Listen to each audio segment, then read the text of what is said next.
അണ്ണാ സുരേഷ് അവിടെ നിൽക്കുന്നുണ്ട്. അവനെ നിനക്ക് എന്നാ കുഴപ്പം? സുരേഷ് എന്ന് പറഞ്ഞാൽ അവൻ എന്നെ വൃത്തിയായിട്ട് വർത്താനം പറയും. പിന്നെ എന്നെ ചീത്ത വിളിച്ചോ? അല്ലെന്ന് അവൻ എന്നെ കാണുമ്പോഴൊക്കെ പറയും വാടാ പണിക്കുവാ വാടാ പണിക്കുവാ.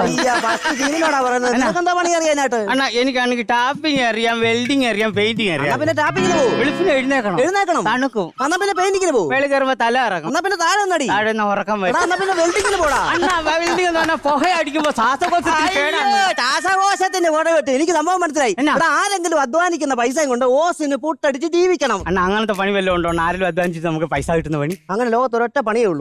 പബ്ലിക് ഹൗസിന്റെ ഫ്രണ്ട് മേശയും കസേര ഇട്ടിരുന്നാ മതി. ആരെങ്കിലും വരും, അകത്ത് കയറും, അധ്വാനിക്കും, നിനക്ക് പൈസ തരും. അതെന്റെ ടാറ്റസിന്. അയ്യോ, ടാറ്റസിന് പറ്റാൻ അംബാനി അല്ലയോ ഇത്? എന്നാ നിന്നെ എത്ര പെമ്പിള്ളാരെ ഞാൻ കൊണ്ട് കാണിച്ചതാ. കണ്ടുപിടിച്ചോ, ഇത് കണ്ടുപിടിച്ചോ, ഇത് കണ്ടുപിടിച്ചോ. ഇതിനൊക്കെ കണ്ടുപിടിക്കാൻ ഞാനോ? അതല്ലെന്ന്. എടാ ഈ പെമ്പിള്ളാരെയൊക്കെ നിന്നെ കൊണ്ട് കാണിച്ചതല്ലയോ? നിനക്ക് അതിനെ ഒന്നും ഇഷ്ടപ്പെട്ടില്ലെന്നാ പറഞ്ഞത്. അണ്ണാ ഒരിടത്തിനെ പിടിക്കാതെ ഇന്ന് കാണുന്നതിനെ ഞാൻ കയറി പിടിച്ചോളാം. അയ്യോ ചെബുക്കല്ലേ അറിഞ്ഞു പറയാം. അതല്ലേ ഞാൻ പറഞ്ഞു, നിനക്കൊന്നും ഇഷ്ടപ്പെട്ടില്ലെന്നാ പറഞ്ഞേ.